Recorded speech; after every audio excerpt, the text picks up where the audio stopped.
تیرا دل تنہائیوں میں جس طرف تجھے مائل کرے، دراصل تو وہ ہے تنہائی میں دیکھ کہ تو دیندار ہے کہ دنیا دار ہے۔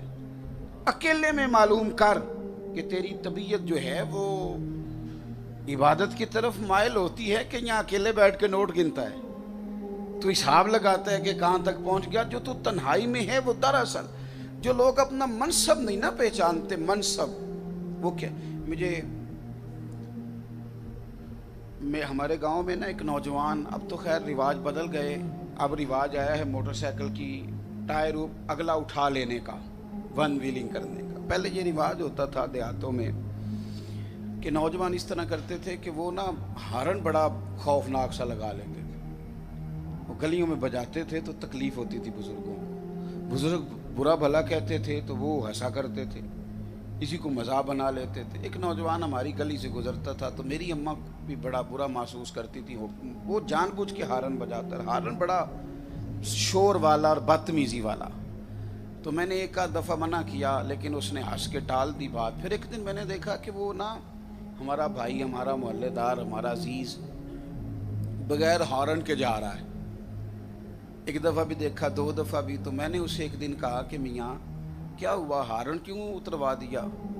تو کہنے لگا مولوی صاحب میرے النا ایک دھی پیدا ہو گئی ہے،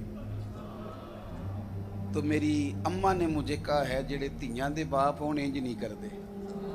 تو بات کی سمجھ آ گئی ہے، اپنا منصب تو پہچانے نا، چل تو اگر میرا نہیں بنتا نہ بن، اپنا تو بن۔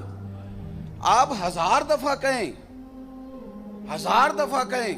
کہ نہیں جی نہیں میں تو گناہ گار ہوں، لوگ آپ کو اپنی جماعت کا ترجمان سمجھتے ہیں۔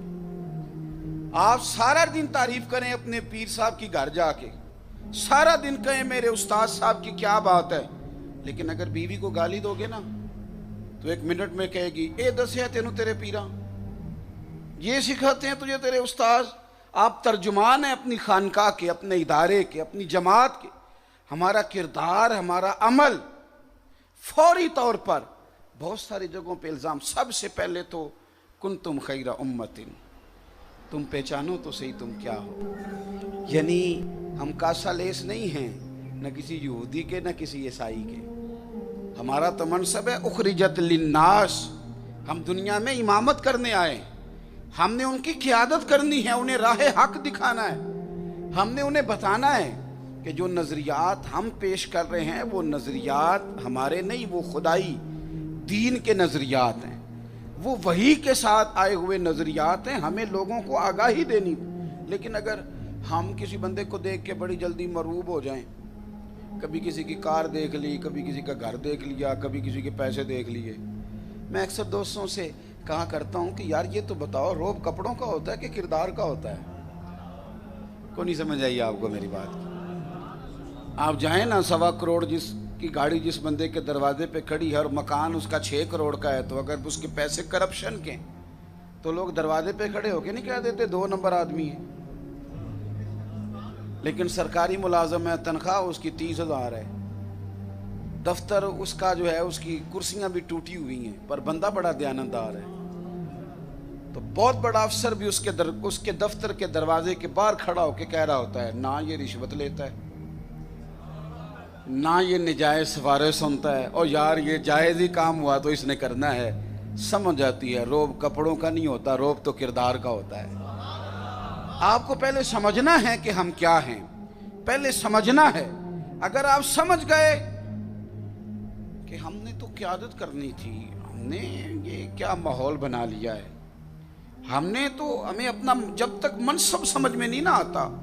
اب میں نے چونکہ تھوڑا آگے بڑھنا ہے، اس پر زیادہ بات نہیں کرنی، صوفیاء کی مجلس ہے نا، تو عارف رومی فرمایا کرتے تھے بکریوں کی صحبت بندے کو بکری بنا دیتی۔ انہوں نے بکریوں سے مراد دنیا دار لوگ لیے، پیسہ دولت، یہ پلاٹ خرید لو وہ پلاٹ خرید لو، دنیا دار پجاری زر دے، کتیاں دے گل ٹلی ہو، ہر وقت اسی چکر میں الجھے رہنا۔ وہ کہتے ہیں ایک شیر کا بچہ تھا چھوٹا سا، تو شروع سے ہی بکریوں کے بیچ رہنے لگا۔ میری باتوں کی سمجھ آ رہی ہے؟ بکریوں کے بیچ رہنے لگا تو سمجھ گیا شاید میں بھی بکری ہوں۔ ایک دن ایک شیر آ گیا، اب وہ جوان ہو گیا تھا پر بکریوں کی طرح رہتا تھا، صحبت بکریوں کی تھی نا،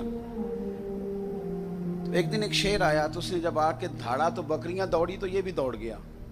وہ شیر سمجھ گیا دیکھ کے کہ ہے شیر پر اپنا منصب نہیں پہچان رہا.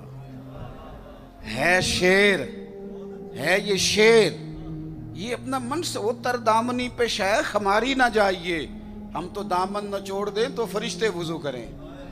اتنا بڑا منصب امت مسلمہ کا، اور ابھی تک وہی چھوٹی چھوٹی باتیں. کئی دفعہ بہت بڑا آدمی ہوتا ہے چھوٹی بات کر دیتا ہے تو محسوس ہوتا ہے کہ یار یہ بات تیرے قد کے ساتھ میچ نہیں ہوئی. وہ جو تیرا قد تھا نا اس سے تو کسی بڑی بات کی توقع تھی. یعنی دیکھیں نا آپ، اتنی عظیم تقریر کرنے والا آدمی، رب رسول کی بات کرنے والا، وہ جب بات کرتا ہے تو کتنی چھوٹی کرتا ہے، کہتا ہے میں 25,000 لینا ہے. کیا آپ نے بات کر دیا؟ آپ اپنا قد دیکھیں، آپ دیکھیں آپ بیٹھے کہاں ہوئے ہیں. اور آپ نے کہاں کرو مد ہے اہل دول رضا، پڑے اس بلا میں میری بلا، میں گدا ہوں اپنے کریم کا، میرا دین پارا نہ نہیں. اور گردن کو جھکا دیتا ہے خیرات کا پتھر، جہاں میں مانگنے والوں کے سر کبھی اونچے نہیں ہوتے. اور اقبال کہنے لگے غیرت ہے بڑی چیز جہان تگ و دو میں، پہناتی ہے یہ فخر کو تاج سردارا. آپ نے یہ لفظ بول کر بات چھوٹی کر دی، آپ نے اپنے قد کو محدود کر لیا. آمدام برسر مطلب. وہ جب آیا تو اس نے دیکھا کہ یہ تو ہے تو یہ شیر بکریوں کے بیچ رہتا ہے تو بکری بن گیا. اس نے کہا اس کو یاد کرانا ہے کہ تو کیا ہے. اقبال نے بھی کہا تھا نا، نکل کے صحرا سے جس نے روما کی سلطنت کو الٹ دیا تھا. اقبال سے کسی نے کہا کہ یہ مسلمان دوبارہ ہوشیار بھی ہوگا. کہنے لگے ہوگا. آپ کو کیسے پتہ؟ کہنے لگے رات فرشتے باتیں کر رہے تھے میں نے سن لی ہیں. اقبال کی بات کر رہا ہوں، میں نہیں کوئی دعویٰ کر رہا.